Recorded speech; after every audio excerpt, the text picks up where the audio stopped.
Hey guys, what's up? Rod Maceda here. So I'll just keep this short and sweet. So, kanina po, yung kapitbahay namin na si Ate Gloria nanghingi po ng tulong sa akin kasi yung mga anak kasi po niya pumapasok sa opisina. So, nagtanong po siya sa akin kung pwede ko ba daw po siyang kuhanan ng blood pressure kasi marunong kasi po kumuha yung manual. Tapos, kanina nga po nakuha ko po sa kanya, medyo mataas po yung kanyang systolic, pero okay naman po yung diastolic niya. So, hindi kasi yan ng unang beses na nahingi siya ng tulong sa akin. So, nagkukwentuhan kami, hindi naman ako pwedeng umalis na lang basta-basta. So, nag-usap po na kami, tapos tinanong ko na siya na kung ano ba yung, kasi nagtatanong siya sa akin kung ano ba daw ginagawa ko, kung bakit normal yung blood pressure ng mama ko. So, tinanong ko siya kung ano ba yung pagkain niya. May maintenance naman siya. Tapos, yun nga, sabi niya sa akin na kumakain pa rin daw sila ng prito. Malakas daw sila sa prito. Kaya sinabi ko, yung mga kinakain kasi natin, yung pa rin yung nagiging cause ng yung pagtaas ng blood pressure natin, lalo na yung cholesterol. So, yun, tinanong ko na nga siya kung ano yung mantika na ginagamit nila. At tama yung hinala ko, ang ginagamit nga nila. Sabi niya, yung kinilo. Yung alam niya yung maraming mantika na binebenta sa palengke. So sabi ko sa kanya, mas mainam na magpalit siya ng mantika. So akala niya vegetable oil, okay. Sabi ko hindi rin ho kasi marumi din ho yun. So sabi ko sa kanya, hindi ko ho to sponsor. Gusto ko lang po makatulong sa mga makakapanood nito. Gusto ko pong i-share sa inyo para hindi na po kayo nagbabayad sa ibang mga seminar or sa ibang mga webinars na alam niyo na yun para yung information is kalat. This is very informative, this is very people oriented. Ito po yung ginagamit po namin. This is virgin coconut oil. So alam ko, iisipin nyo na ang gara naman yan, social, bakit yan ang ginagamit nyo? Ito po kasi ginagamit po to ni mama ko 2 tablespoons sa umaga, 40 minutes bago po siya mag-breakfast. Tapos 2 tablespoons naman po bago po siya matulog. So ito na po yung natural maintenance niya. Hindi pa ho nasisira ng dahan-dahan yung kanyang kidney at saka yung liver po niya. Kasi natural eh. And also, ito rin po yung ginagamit namin sa pagprito ng paggisa ng mga gulay. So, yun nga. Sinabi ko kay Ate Gloria na Ate Glo, kailangan nyo na magpalit ng ginagamit na oil. So, sabi niya, ano bang gagawin ko? So, sabi ko, hindi po yung vegetable oil kasi ano din ho yun, may estrogen ho yun, yung carcinogenic din na yun.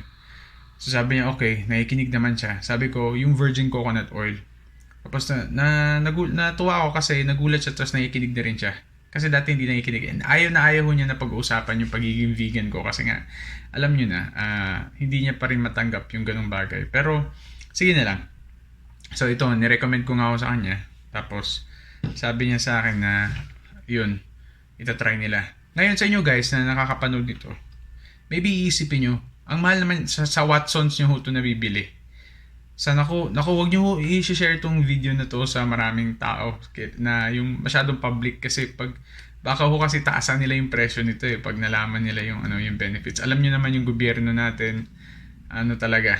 So kailangan na bali secret video na lang ho natin to. So ito siya, bali 200 pesos sa Watsons. Pwede nyo rin itong ipahid sa mukha nyo para pampakinis, tapos sa buhok nyo para yung panglinis, tapos may tumubo na bagong buhok. Tapos ano ba yung sasabihin ko pa, random na kasi ito hindi ko na in-ensayo, gusto ko lang i-share talaga sa inyo para makatulong sa mga magulang ninyo, sa inyong mama, papa na ayaw na mag-maintenance. Ito po yung napaka-natural na virgin coconut oil. Or kung gusto niyo naman na kayo yung gagawa, marami pong information sa YouTube kung paano po gumawa ng homemade na virgin coconut oil. Para na to, hindi na masyadong mahaba. So, yun nga po, sabi ko sa kanya na, hindi, sa inyo pala, na kung tingin nyo na mahal yung 200 pesos, mas makakatipid po kayo. Nagkakamali po kayo kung iisipin nyo na mas mahal to. Kasi, kung gagamit pa rin kayo ng mga mumurahing mantika na marumi sa pagprito ng inyong mga gulay, tumataas yung cholesterol nyo, yung blood pressure nyo po tumataas din. So, bibili kayo ng gamot, di ba? Hospital kayo, ganun. Whereas kung ito, maintenance na siya, marami na kayong nagagamit, yung sa umaga, tapos sa gabi, yung 2 tablespoon sa umaga, 2 tablespoon naman sa gabi bago matulog si mama or si papa nyo, or sino man yung matanda na inaalagaan nyo or para sa sarili nyo, na-normalize na talaga yung blood pressure. Kasi sabi ko kay Ate Gloria, sabi ko sa kanya na oo nga, may maintenance kayo, pero yung yung function kasi ng gamot niyo is tinatanggal lang yung symptoms, pero yung pinaka root cause talaga ng blood pressure nyo andun pa rin. So hanggang naninikit yung alat or yung cholesterol or yung maruming mantika dun sa bituka natin, may mararamdaman pa rin kayo something. Kaya kailangan talaga malinis. Alam niyo guys, yung ginamit ko to, pag naggigisa ako ng gulay, grabe no, pagpasok niya sa katawan, kasama na yun, yung parang gamot na rin siya. Actually, gamot talaga siya. So, natural medicine.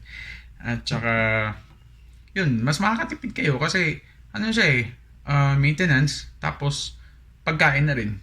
So, yun lang po yung gusto kong i-share.